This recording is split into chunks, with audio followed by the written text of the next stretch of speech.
Vietnam now has grown up today. And I see that there's a timing element involved. And the timing element specifically in high tech is there's platform shifts, right? We're from offline to online. So the US kickstarted that. And then the Chinese and the other folks really latched on.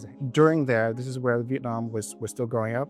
We're at a point now where we're shifting from Web 2 to Web 3, whether it's crypto/AI or whatever you call it. But there's a platform shift that's happening. And if you were to roll back maybe 20, 25 years ago, it's where China was at in 95.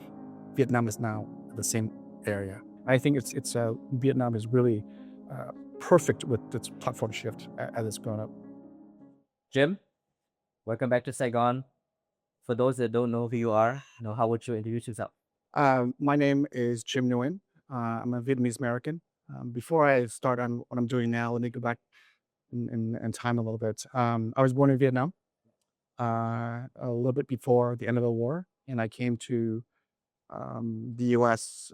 Late 70s, early 80s in America. Basically built my career there. And fast forward to really after college is really, I went to the high tech field. And really it's, I moved to Silicon Valley, which is back in the day, Santa Clara, Sunnyvale, Right. was where I grew up. And it just so happens that's where the tech innovation hub started.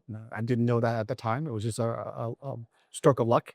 But yeah, so I did America, went to high tech. We started out working for different companies, and then Give us the specifics there, us the stations and milestones. I'd really say that coming out of college, I was an engineer out of college. I used to write device drivers for graphics chips. Mhm. And then that was when the internet boom started happening in 95. And then that's when I started my first company.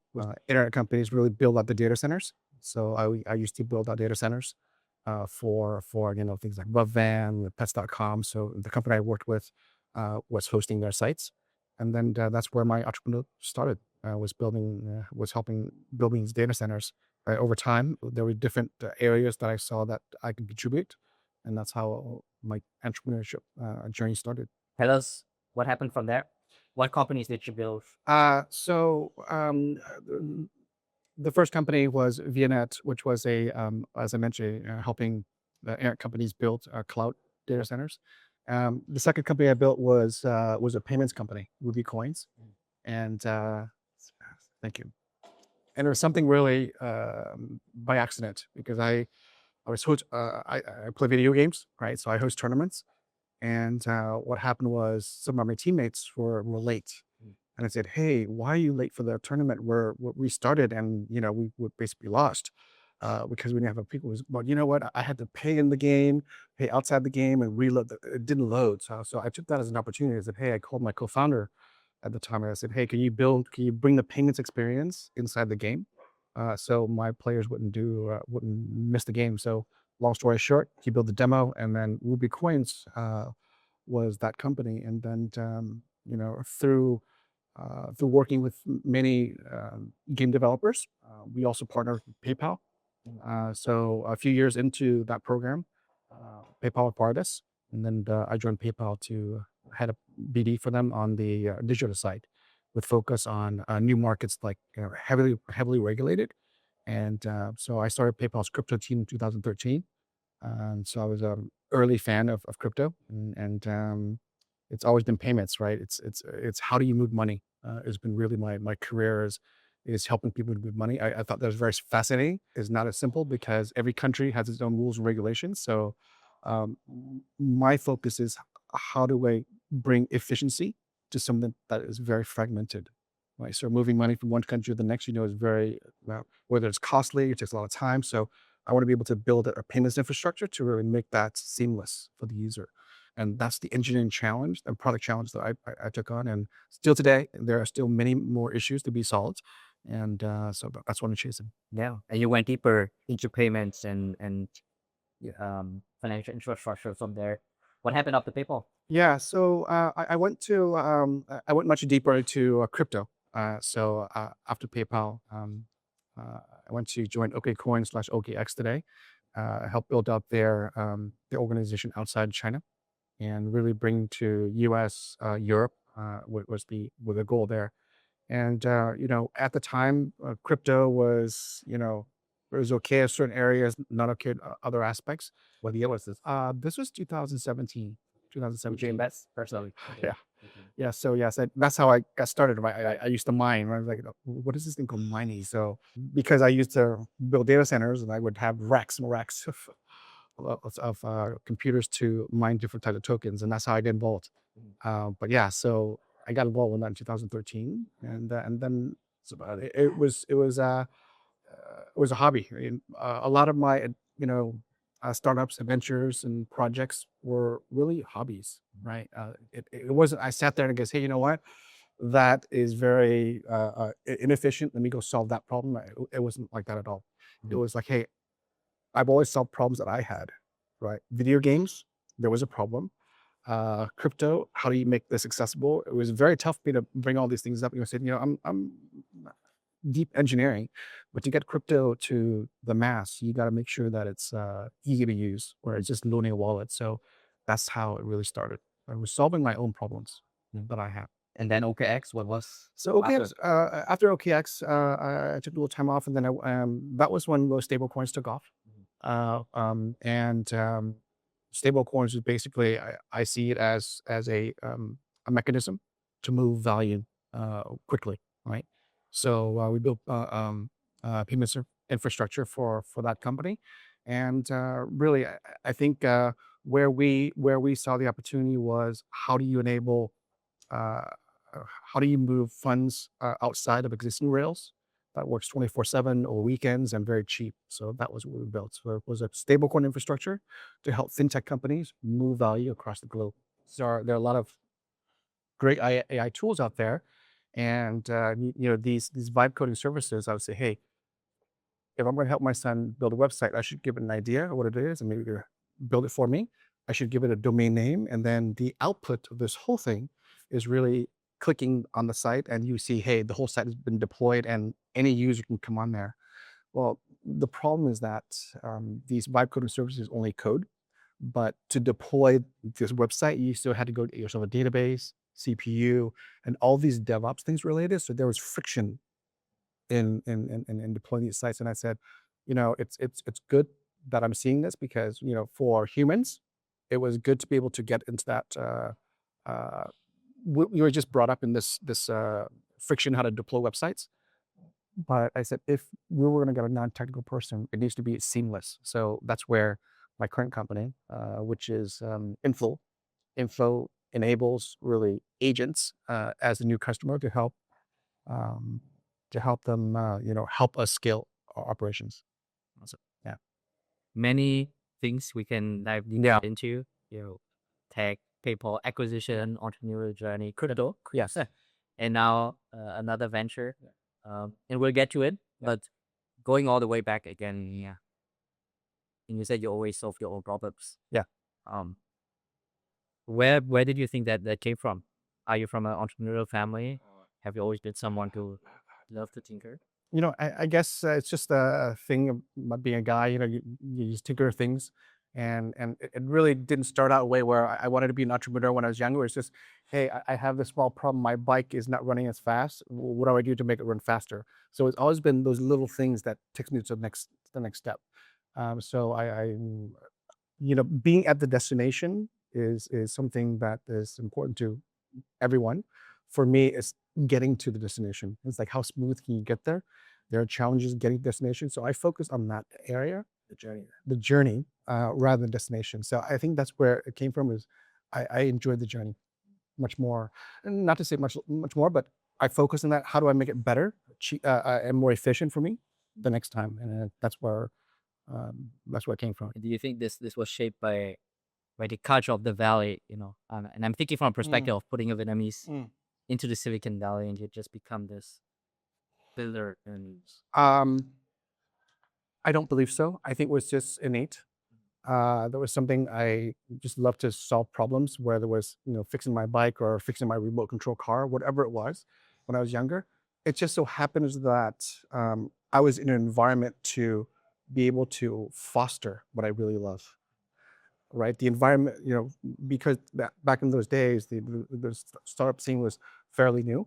So it wasn't like you were born into the tech ecosystem like people are today. It was like, hey, I just love to build things. And when I get older, there's this opportunity to do startups and create things. It just happens to be very similar to what I love. So I've always liked that.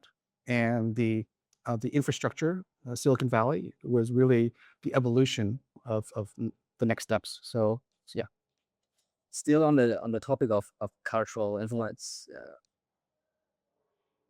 being Vietnamese and having Vietnamese parents, how much and in which way did that influence you early on? Well, first and foremost, it was very different because at home, my parents would not speak to me in English. They forced me to speak in Vietnamese. And they said, you know what, you can learn English at school, talk to your friends, but once you cross the doors into home, speak Vietnamese. So my parents always really um, maintain our heritage, the food, lễ phép, and all the culture things that Vietnamese people embrace. But then when I leave the house, then I adapt to the environment outside, the language, the interaction with different types of people, and really grow up in the environment that's what it is today. So really straddling both sides, that was really key in growing up. There was not one over the other; it was both, and that's why I really enjoy it. It's very and it was painful because because as a kid,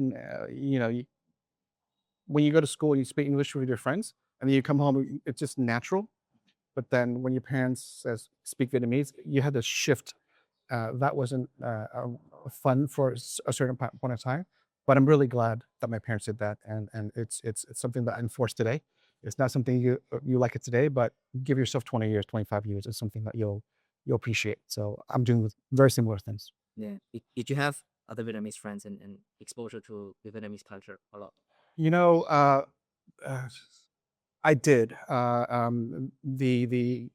Again, I had two groups of friends. There were the Vietnamese team groups, and then also I was an athlete, so I hung out with baseball, basketball players, and different sports. So yeah, I had both types of friends. We all hung out together. Plus, in that area, San Jose, Sunnyvale, Santa Clara, there were a lot of Vietnamese, so we had access to folks with that.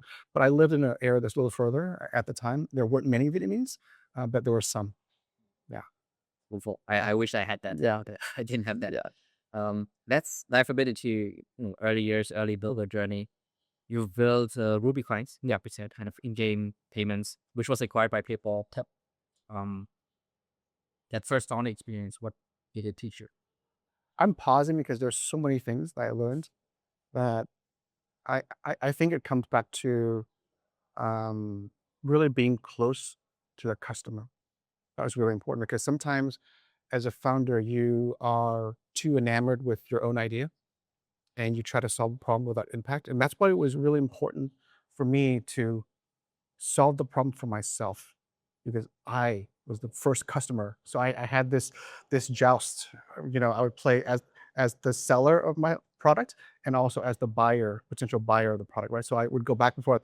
If I say this, does it make sense to me? So this is really, and you really need that to be able to have that first customer experience. So the first customer was always me, listening to the customer, and then really, how do you scale this out? Was maybe if I'm the customer, maybe I'll one-off. Maybe I talk to more customers. That's really important.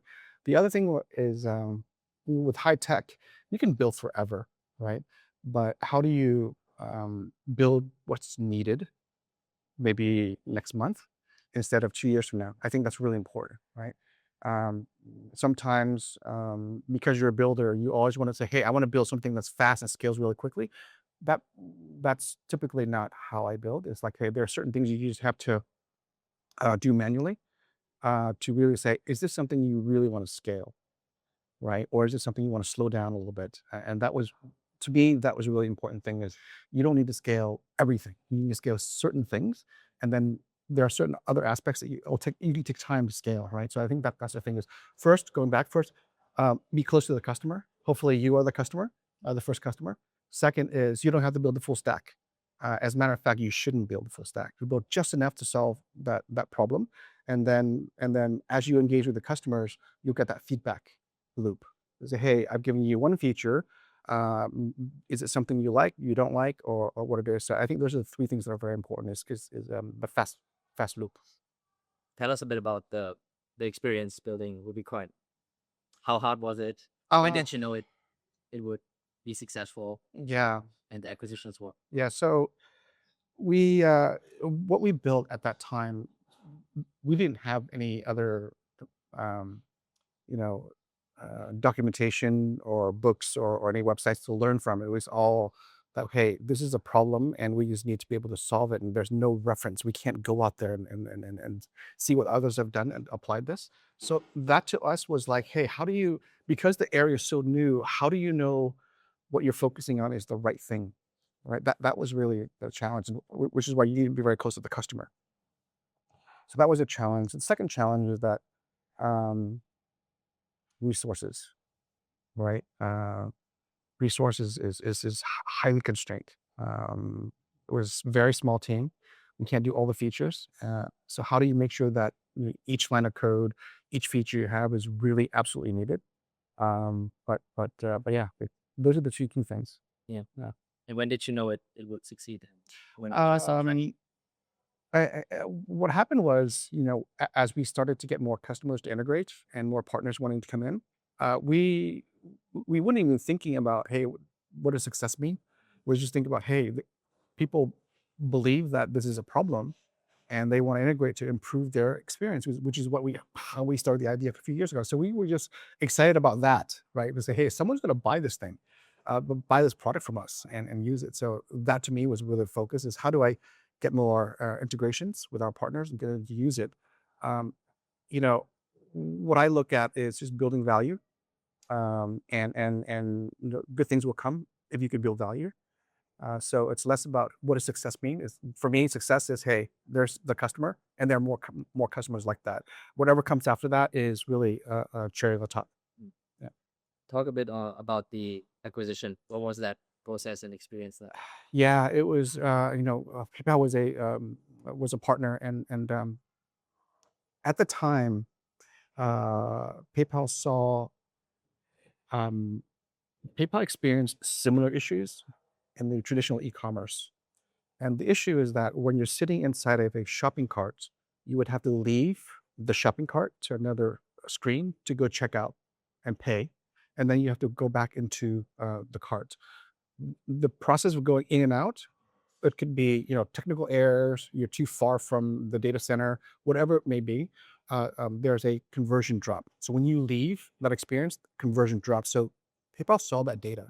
So they already saw inside the traditional commerce. What we were solving for is a similar experience in the digital world, video games, right? So anything digital. They had launched a product to help shoppers on the e-commerce side reduce the friction. So we integrated that product inside the digital, and over time, that that project just made sense, and they said, "Hey, join the team." Yeah. So we did. For you personally, what was this experience like? Um, Again, I go back to you know whether it's an actual customer who was paying our fees or it was a partner like PayPal who wanted us to join the team. That's just another form of a customer. Like we say, hey, there's this other customer that wants us to join them and really scale this thing. So for me, it was each time there was a new integration, a new partnership, is more validation of the idea we're doing, and that's the journey, right? So I don't know if I ever have a hard stop that, hey, this is where you stop. It's always keep climbing, and then you just keep climbing higher and higher, and those steps are basically, comes down to one thing: customer adoption, right, and partner adoption, and the experience was really great going into, when we were at a startup, small, super lean. But when we joined PayPal, what it gave us was the ability to operate at scale, right? That to me, resources is one thing, but what I mean by at scale is different. Is another factor. Is like, yes, we were able to deploy some customers in America, some customers in Europe, but how do you deploy a customer everywhere in the world, right? Leverage the backbone of PayPal, who they've had the infrastructure already, and to push products out. So how do we get at scale more customer adoption across the globe, right? And then if there's more customer adoption, then it goes back to the product. Can the product, is it fast enough? Is it easy to integrate enough? So scale is in different, there are different vectors of scale, right? There's a customer adoption, the performance, and also the compliance. Right? Payments is a trust business. So it gave us the ability to say, hey, you know what? We didn't think about this before, but now that we're part of a large organization who is heavily regulated, they've got licenses nearly everywhere. It gave us a whole new area to learn from. So it was for me, it was a continuation of a learning experience.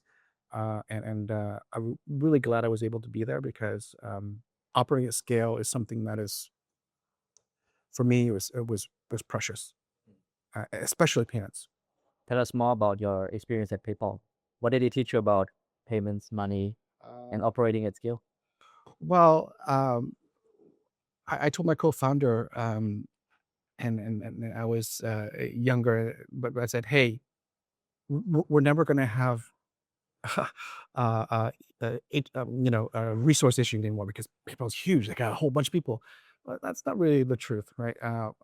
Whether you're a 10-person startup or 100,000 person public company, Fortune 200, you still need the right projects. They can double down on the right projects. It's not free for all, so everything has to have an ROI. So that was the first thing. Was, hey, you have to earn our keeps, even at PayPal. Just because we are part of a large organization doesn't mean we get automatic resources. We got to really prove that we bring some ROI. The second was, there's something that people talk about the PayPal network, PayPal Mafia. people Mafia, whatever you call it. What is it? For me, the most rewarding thing was being able to work with people across the globe who are the best at what they do. And the learning experience from there was amazing. So that, to me, was like, before I went in, it was like, what does this PayPal Mafia, PayPal Network do? Or that's it. Is that access to so many people who are at the top of their game, and be able to learn from them and really contribute, right? Um, from that, I think that to me is really invaluable. And then the final thing is, like all businesses, I was given the opportunity to start various other segments, right? Whether it's gambling, crypto, going after managing regions, different vertical markets. That was I was given the ability to say, hey, let's find a region where PayPal wants to grow, and that aligns with our team, and let's get deployed in that area and let's go for it. So I was sitting in the headquarters in San Jose, but there are times where I spent a lot of my time in Europe, and there are other parts of the time where I spent a lot of time in South America. Right? It depends on the project. So that was really valuable. It's like you get access to the top minds you can learn from. And then second is, if there are areas where you see opportunities for PayPal to be even more embedded, and put a plan together. I see what we would do. So I think that was really amazing experience for me professionally. Yeah. I just want to make a point here that how can we build, such a network and power structure for the Vietnamese community that is similar to the PayPal Mafia? It seems so powerful. People support each other so trustingly and selflessly. With overseas Vietnamese, my goal is really to establish such a thing. We have a global diaspora, sufficient in size, many people in high level positions, right? And I'm very inspired, actually. I'm not sure if mafia is the right term for that. But there's a bit of there could be a bit of a tribalism where we help each other, and we would be much more successful and much more powerful, and have a sense of belonging to something if you could build such a thing. So what was your personal exposure to that PayPal Mafia structure, and how did you experience the power of it? Yeah. Well, how experience was, first of all, you have to prove yourself to be part of a team. right? And then also be able to go and provide value. Learning is one thing, but also how do you contribute to the growth as well? And I think that's really important. Is there's a give and take. Hey, if you're gonna learn, then you need to reciprocate and contribute to the system. I think that's really important. In terms of how, uh, you know, the reason it's called the PayPal network or different words is it's very unique. So each network has its own. Stripe has their own. Google has their own. So it's Facebook, right? And while we're focused on the high tech here, different groups have different purposes, right? And I think PayPal early days was how do we get payments across this, and there were some amazingly smart people that started it. Um, for Vietnam, it comes back to purpose. And first of all, I want to congratulate you for building OV with your co-founder, lead. Um, but the purpose here is, how do we get Vietnam to continue to grow, right? I shared this with other OV members and I said, when the internet was taking off, China was at a place where they were grown up and they really latched on to the internet and took off, right? At that time, Vietnamese were still growing up. They're still growing up. Vietnam now has grown up today, and I see that there's a timing element involved, and the timing element specifically in high tech is there's platform shifts, right? We're from offline to online, so the U.S. kickstarted that, and then the Chinese and the other folks really latched on and said, "Hey, we're going to grow with it," right? But then during there, this is where Vietnam was still growing up. We're at a point now where we're shifting from Web 2 to Web 3, whether it's crypto/AI or whatever you call it. But there's a platform shift that's happening. And if you were to roll back maybe 20, 25 years ago, it's where China was at in 95. Vietnam is now the same area. So my suggestion and how I'd love to contribute is let's how do we get the team that you built and level up that team as well as share how to latch onto this new platform AI. Really, the core infrastructure of Vietnam, just like in China, you go everywhere, you're paying with your hands, everything's mobile, everything's digital, completely, right? Uh, 10, 15, 20 years from now, why can't we have Vietnam run by AI, right? Maybe we have, coffee shops is everywhere in Vietnam, right? So maybe we have 2 or 3 owners, but maybe some robotics to help with the things like serving. So I think um, being able to latch on to a technology shift is important, and then getting the right team in place to kickstart that process, and then continue to evolve and grow over time. I think that's really important here. I think it's Vietnam is really perfect with its platform shift as it's grown up. Right. Um, We shift the topics a bit, but No. this is super interesting. why? I believe so. You have to be. I use it very loosely. You have to be like I mentioned, grown up. The country has really developed, and then there has to be a opportunity. The opportunity is that platform shift, right? But to really make it there, then it's the people in the company. So one of the things is, I've worked with many offshore engineers. Um, Vietnam is one of my favorites to hire engineers. I say C++, Java, probably the best. It's one of the best teams in the world. And the literacy rate is at 95, 98%, super high, right? So I think those two, the academics is there, which is very similar to China, right? Tsinghua University, Fudan, they have all those things and they're great schools here, great fundamentals. And when I speak to my colleagues abroad or in America, they love hiring Vietnamese engineers, right? Because they're really good at programming. So I think that's really the fundamental requirement is, do you have the people in the country to operate at this scale? The answer is yes, right? Of course, Vietnamese little they're really good at doing specific things programmed, but I do think that Vietnam can benefit from thinking infrastructure, systems thinking, and really the whole entire product or whatever you call that. I think that's really useful. What is your role with Vietnam and your current business? So my company right now, Inflow, is basically giving agents and the agents, who's the buyer. The agent is the new buyer, and the seller has to be able to accept payments from agents. So how do you enable agents and the businesses that serve them the ability to transact? So think of it as a PayPal for agents is what we're building. Um, how we're doing here is I've got a couple engineers here in Vietnam. My first business hire also is in Vietnam as well. He went to school in America. He came back to Vietnam to stay, and uh, over time, I do look to grow the team over here, make this our Asia office, the whole center.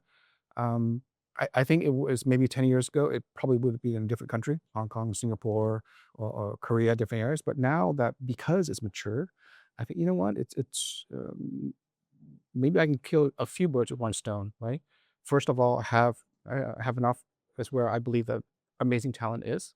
Second is really, um, um, I'm Vietnamese. I want to make sure that Vietnamese people and to do whatever I can to help contribute to ecosystem.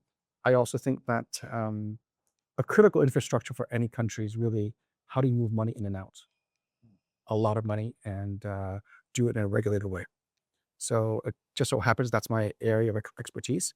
So if there's opportunities for me to contribute to that, that's why I'm here. So there's a couple of things more than just I'm Vietnamese. We have two very interesting topics here. One is your current business, Inflow, agentic payments, and the other one is Vietnam. And let's spend the rest of the time to dive into each. Sure. First, the core thesis of Inflow, and then you already succinctly mentioned agents are going to be the buyer. Can you expand a bit on the core thesis, and what does it mean when agents become customers? I'm gonna go a few levels back or up. Um, the thing is that I think that everybody today is drawn into the work. I don't know of you as a single person, unless they're retired or they've chosen right. If they're in the workforce, even in school, right? I'm so tired. I need help. I'm always behind. So the thesis here is not about agents being a customer. It's how do you leverage technology to make yourself more efficient? That's the core thesis. It just so happens that the agent can be that quote unquote assistant to help you, right? In the past, it could do certain things like, hey, send money for me, send an email for me, right? So software is doing that. But with the intelligence built in, now you can do multi-step. So you can really have a twin of yourself, right? So and this is pretty common, is agents um, is leverage for humans to increase their productivity. So how do you enable agents to be your, first of all, your teammate, and then if it is truly your teammate, whether it's your personal life or professional, then it needs to have the capabilities that you do. It is making decisions. It is being able to pay for things. It is being able to make money, right? So it is truly your twin, but it's in a digital world. But what's missing so far is every single payment system in the world was built around humans. The human was onboarding, the human was registering, the human was pushing the button after they've decided what to buy. So the logic, right? If you remove the human from that equation, the entire system breaks. Okay. So you have to build natively for the agent from the ground floor. The analogy that I use with folks is very similar to 1994, 95, 96, where you had offline payments and online. It, the output is the same. You're buying something and you're paying, but the mechanics is very different.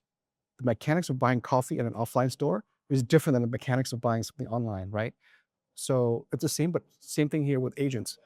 The agent's going to do the same thing. They're going to go buy coffee for you as well, but there's no UI. There's different types of policy engines in there. So the mechanics is what we build for, is how do you interface between the buyer and seller? The buyer was human to human, then it was human to a website. Now it's an agent to the website, right? So it's the mechanics that we're building for. That's what we're. Yeah. First instinct would be, the trust element. Like Yeah. how do we make sure that the agents work on your behalf and in a trusting way? Yeah, I think when the, I recall crypto as I think when we describe something new and use too much tech, it's a little further away from reality for vast majority of people, and it's tough to grasp. For agents, very simply put, is because we're a regulated entity moving money. Even though it's an agent moving money, it's always tied to a human. So we don't have rogue agents in our system, right? So it's literally this agent belongs to Jim or Kwang, and Kwang or Jim is KYC, right? So the end people who are the real people, it's Jim buying from a store that Kwang is hosting, but we have the agent in the middle transacting for us, right? So it's still the transactions reserved. So how do we build trust? We tie the agent identity, and we tie all the agent identities back to the seller and the buyer. That's how we do it, because that's what the money movement license says. Yeah. It's moving from KYC to KYA, right? Yes, exactly. It's not only KYA, but it's how do you tie KYA to KYC, KYB, and when do you do what?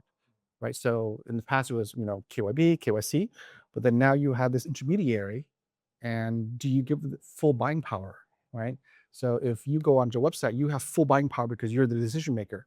But do you want to give your agent the full buying power? The answer is probably not. Over time you will, but start off with, hey, giving the agent guidelines on what to do. That's really the difference in this payment system that's brand new. And how reliable is that? Where are you at with the tech? So we are deploying. We started. We went really fast. So we started the company in September of 2025. We launched the product in December of 25. We're in the process of integrating a handful of customers now, and it's probably the fastest company that, in terms of from idea to product. It was really, Inflow is really is the next step in my co-founder and I have been working on startups together for 17 years. It's really a 17-year muscle memory of building Inflow. We didn't start 3 months ago, started to think about these ideas. We were working in various areas, and these really contributed to what agentic commerce needs. Really that's how we've compounded our knowledge to really able to deploy that into a product at Inflow. So yeah, it's been very exciting. I'm at that stage where I'm really excited because we have the customers really believe what we're saying, and they're actually integrating. So these are paying customers. So yeah, happy about that. You mentioned platform shift. Yeah. The finance industry, payment industry is very, very old. Mhm. Things are very established in their ways. You are this new player coming in. What needs to happen on a grander scale for the platform shift to happen, and not just incrementally, but the full platform shift? So there are two things we want to look at here. Regulation is there. It's set. Maybe they'll have small iterations to that these get added for new technologies, but by and large, a vast majority of the regulations are there. You need to, whatever products you're building, you have to ensure that it meets the regulations that's there today. The regulation is not going to change for the platform shift, right? So you got to tie it back. The second thing is when we talk about platform shift, it's more about the technology and the interaction model rather than changing the regulation. There's two layers here. There's the technology layer and there's a regulatory layer, right? That stays. When we talk about platform shift, it's like, how do we take from paying with a credit card in a coffee shop to taking that same credit card you have and entering that online, so the coffee shop receives the same credit card number, right? So that's the platform shift itself at the technology layer. But the regulation is the same, whether you're online or offline, right? Same thing with agents. Now the agents are talking, but the regulation still needs to tie back as if you're offline or on the internet, right? So there are two layers here that you want to look at. So what is the platform shift? Certainly not regulatory. It's the technology. But is there basically green light and basically you're free to play in terms of regulations for the shift to happen, or is there roadblocks that should make it easier for you over time? Um, regulation comes in when there's concerns uh, to help protect consumers. So if you're a regulated business and you develop technologies to help uh, to, to transact, but also maintain the security of the consumers, the buyers and sellers, then that's so far it's okay. I'm sure there's going to be new agentic related regulation that's coming by. There's already some already, but maybe that's for different areas. But in terms of the payment space, it's less about the regulation. It's more about how do we get the seller and the buyer to trust each other at that level, right? So again, it's at the technology layer. We're still very early. I'm not going to say that there's enough regulation. I'm sure there's more, but today there's nothing stopping it from moving forward. Whereas back in the crypto days, you know, nothing really happened until the stablecoin act went through. So far, I don't see that happening in agentic commerce yet, but that's the life of a startup. Is there a crypto blockchain element in Inflow?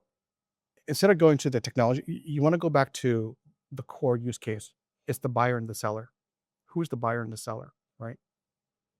So if you're a human-based buyer seller, then it's going to be fiat-based, whether that's your bank card, credit card, or local payment option, Zello, for example.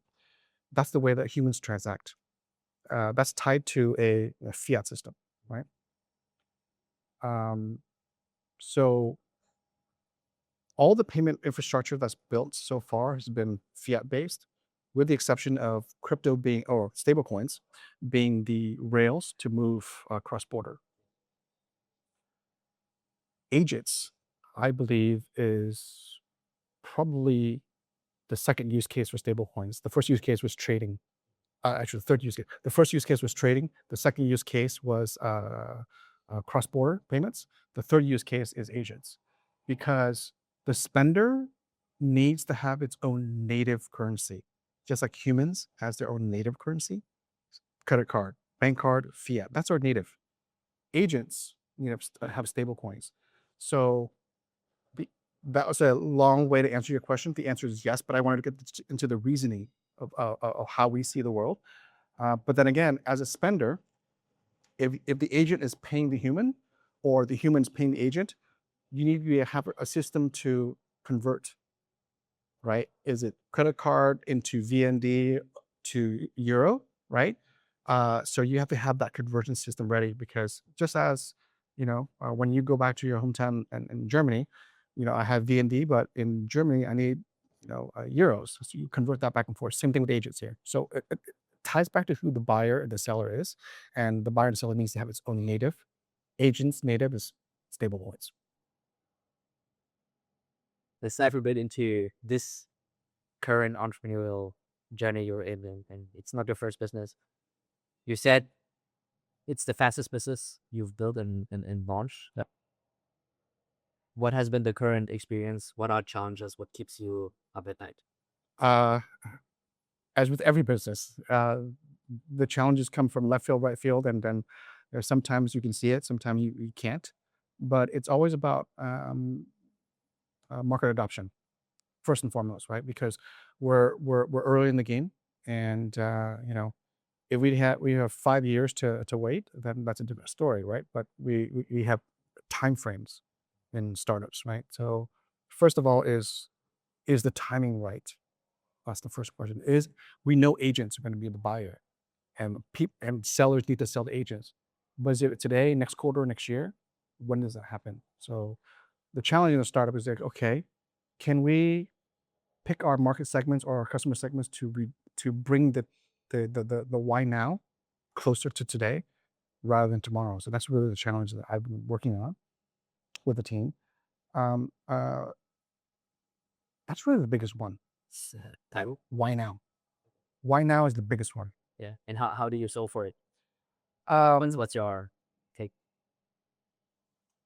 Are you early, late, right Um, there? I would say that we are early in the agentic commerce, but as with every um, new technology revolutions, the time to adoption is shorter, right? While technology does take 20, 30 years, 40 years for full adoption, even the internet today, right? It's not full adoption yet. It's high penetration rate, but not full. It's going to take a similar time frame. But how long did it take people to embrace mobile payments, online payment? It took a long time, right?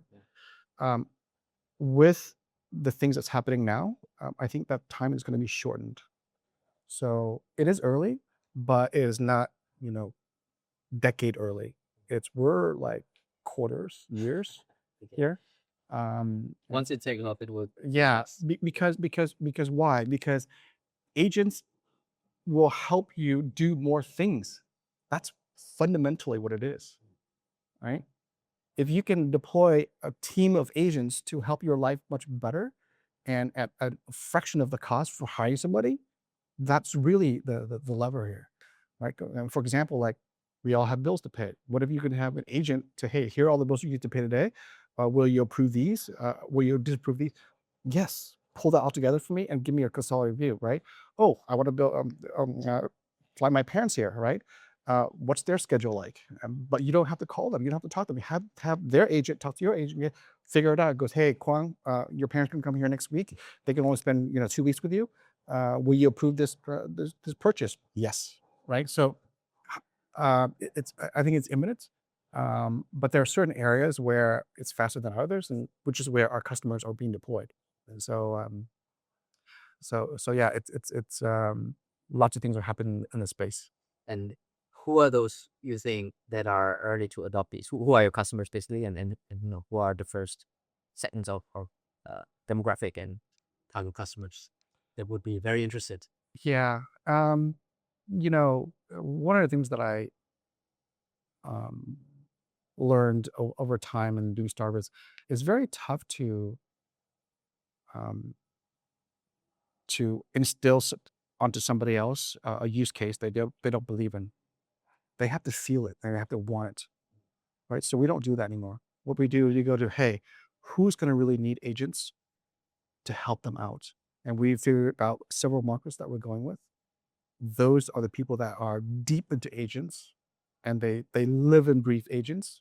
And these are the developers of agents. Say, hey, we figure out our ICP, which is initial customer profile, to be able to launch. And we launched with several customers in the last few weeks.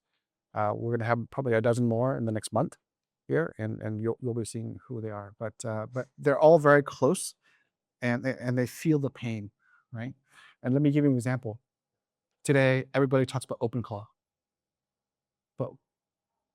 but one thing that's not making it outside and make it generally public is sometimes these agents are they're just tying a wallet and they're signing up for a service. But then but these agents are spending way over their spending limit, $5,000, $10,000, $10,000 a day on services. And the human wakes up to, oh, I have a $10,000 bill that my agent spent last night. What do? Well, you got to pay for it because that's your agent, belongs to you. So how do we build payments to help the human control that spending? That's where little insights into where we're looking at is really deep into ecosystem. People who are using agents today and deploying agents. You've been building multiple times. Yeah. Now, what do you do? What do you do differently this time? What do you do better this time? Each time it's different. I wish I had a recipe to do the same thing over and over. It's basically, my co-founder and I, we work, anticipate challenges. That's the first thing. Anticipate challenges. There are always been new challenges, whether it's governments coming and say, hey, you know what, that's illegal, or there's a new competitor coming up that's doing something similar with a bigger team with more money, right? There's always different competition, and maybe within the customer, right? The customer say, hey, we're going to push back the deployment for 3 weeks or 3 months. We won't do it now. So the first thing that I embrace is the arc of the challenges, and those challenges will be like deep. Certain times we feel like, God, this is gonna sink us, right? So my co-founder guys goes, prepare for those first of all, because sometimes you go in being a newer founder, you anticipate everything's gonna be positive, but what we've done is we say, you know what, the positive days they will come. Manage the bad days. That's what we focus on. So that's how we focus our mental model. The second thing is, my co-founder we're very well together, and this we're framework thinkers. How do you framework and how do you put a mental model together for something to work? Systems, and then really focus on the items that's absolutely necessary and non-negotiable. Build those first, and there are other components that are still out there. You know, let time. There's a factor of time where maybe there's a solution provider that's going to come with an amazing solution in there. So being able to give yourselves a little time, but then push on the items that will drive to revenue sooner or later, right? That doesn't mean you wait forever. Oh, answering your question. Yep. Looking forward, what kind of company do you want Inflow to become? What kind of impact do you want it to have? Um, you know, if I were to sit into someone, a few years down the road, if they wake up and they've built a product for agents or want to sell to agents, and say, hey, I want to be able to monetize and I want to have my agents. Inflow is the API, MCP, or CLI that they want to integrate. So really be top of mind for someone looking to monetize or move money with agents is our API. That's my goal. Let's talk about Vietnam. Yeah. Bringing it all together, your industry payments, agentic commerce, you being an entrepreneur, and knowing what it takes to build a business, and then you being Vietnamese. What needs to happen in Vietnam for the platform shift that you mentioned? You see positive signals. What needs to happen in the next years?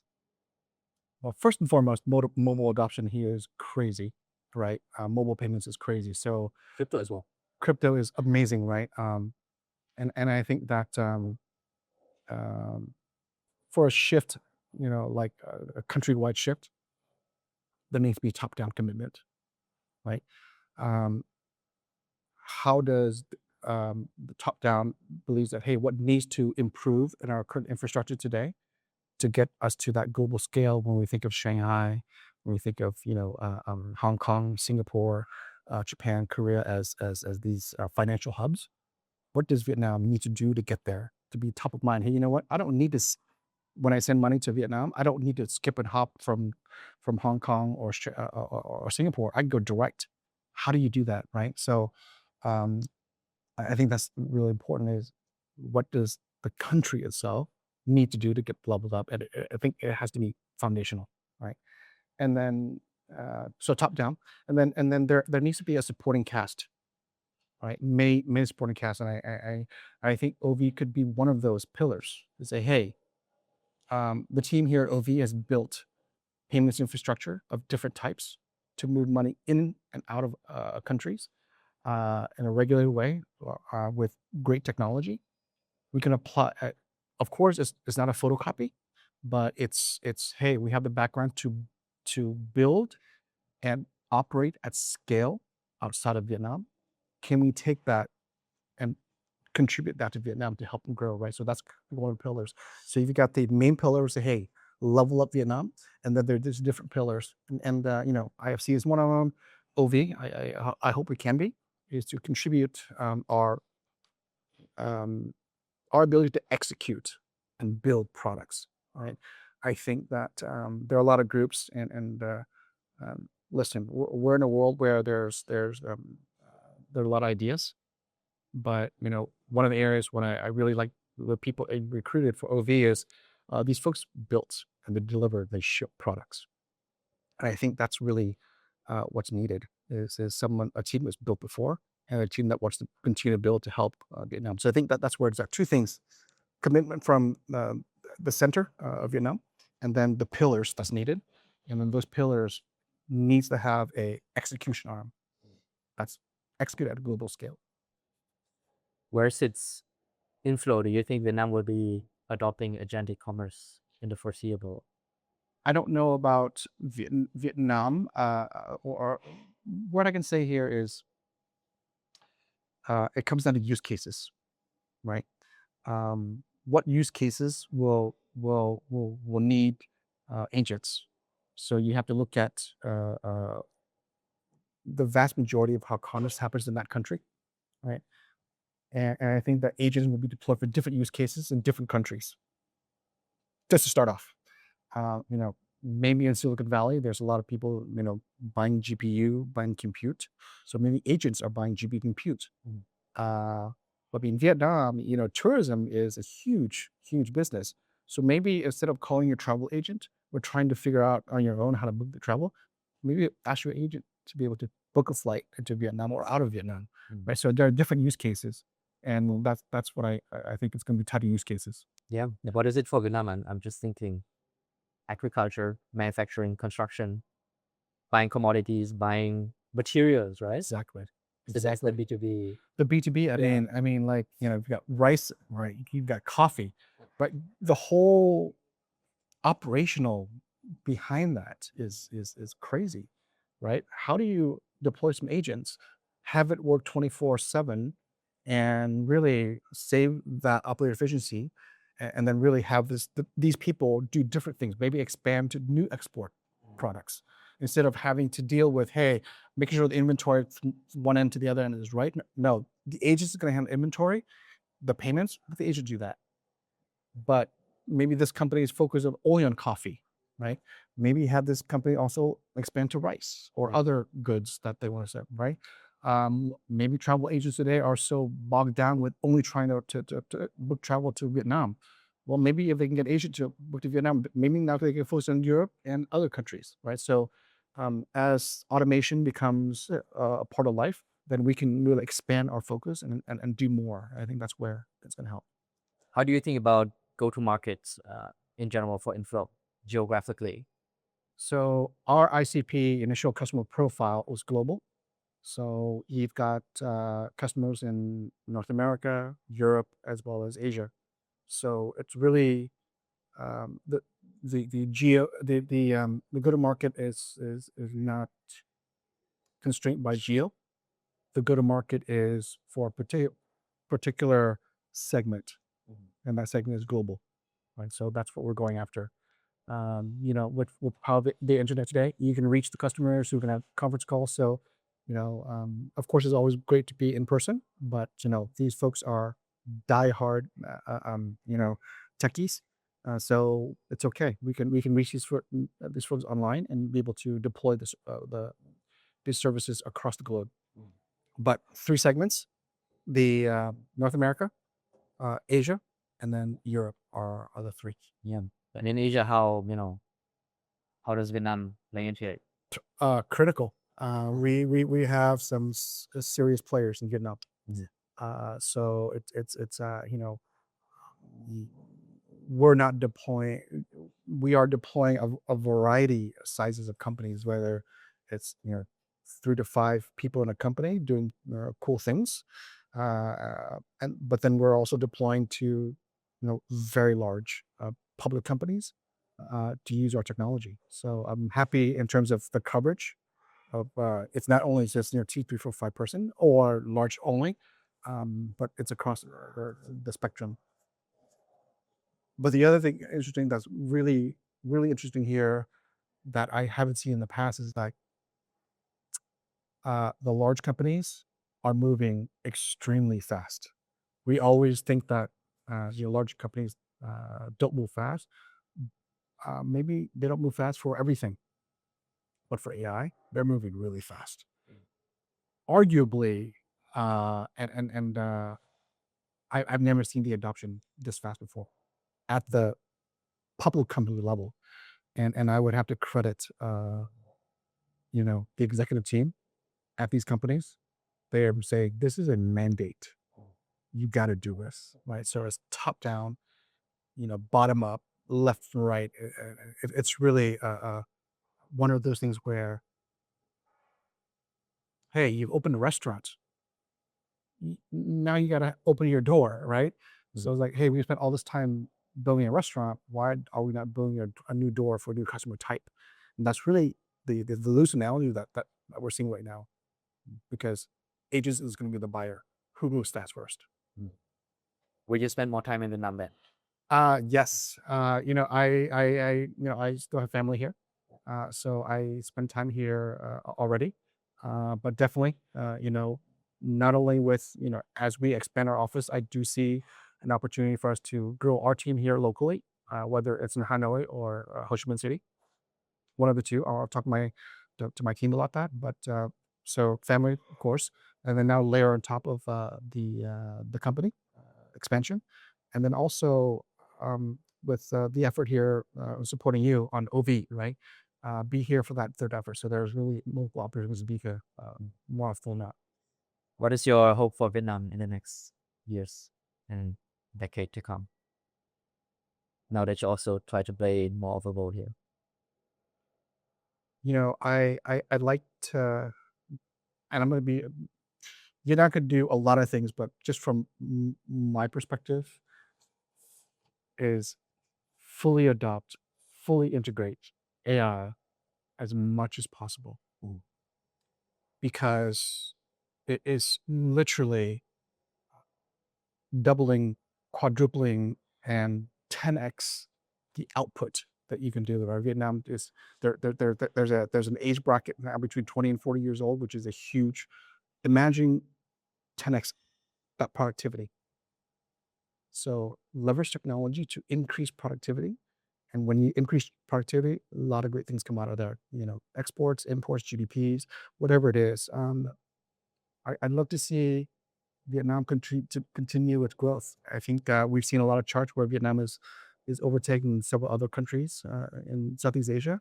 I'd like to see Vietnam at a hockey stick, different areas. Of course, it's not all going to happen at once, but being the techie, and maybe I have a very biased view, but hey, let's leverage technology and make that epicenter, just like, the next layer of electricity, the phone, the internet is layer AI on top of that. Is make that the infrastructure. That's what I want to see. How would you recommend an average Vietnamese to adopt AI more for themselves and brace themselves for this shift to happen? Do exactly what they did for crypto. Start doing it. There was nobody teaching Vietnamese how to do crypto, right? They learned on their own. Go do it. Adopt as many AI tools as possible, and just ChatGPT, Claude, use all the tools, use all those tools. And maybe 30, 40, 50 years ago, if you didn't know how to type, it was kind of hard to get a job. And when I was in school, we had to take typing classes, right? I think fast forward to today, and then typing your email, right? Then you learn how to use email at work, right? And in our personal life. Now it's being able to. Where I'm heading at is you got to be able to adapt to the tools of the time. Typewriters, email, AI, embrace it. Fully embrace it. And I think the demographic and the age bracket of Vietnam is the sweet spot for AI adoption. Like 20 years old to 45, that's where the vast majority of the population is, and that's really where you can adopt. Start playing with it. And they're technically savvy. They're already technically Strong stand. I mean, in math background. like if they can participate crypto at a global scale. I think Vietnam was for a long spread part of time was number one, maybe it's number two now, number three. But and you can handle crypto, you can handle anything, because today AI is really just natural language, right? So it's more than just techie people who have learned how to do a crypto. Now you get a broader set. And I think everybody just hop on as fast as possible. Be AI fluent. Final question. Yeah. What would be your advice for a young overseas Vietnamese entrepreneur out there today to follow your footsteps and success? I'm not sure they want to follow my footsteps. There's a lot of pain. For every, as you know very well, there's the we always celebrate the outcome, but the road is tough. I think the first thing is be comfortable with falling down. There's I don't have much to share, but what I can share is that there's a lot of bumps, and be comfortable with falling down. Giving yourselves a few seconds to brush it off, whether it's brush off the pain, cry it out, bounce back up again. I think that's the most important is don't expect to not fall. As a matter of fact, falling is part of the process, uh, and it is painful. But for me, what's rewarding is, hey, I fell last time, and the next time I may fall a little less or at a different angle that doesn't hurt as much. But irrespective of how I fall, it's the ability to pop back up. I think that's the most important for me. Jim, thank you so much. Great. Thank you.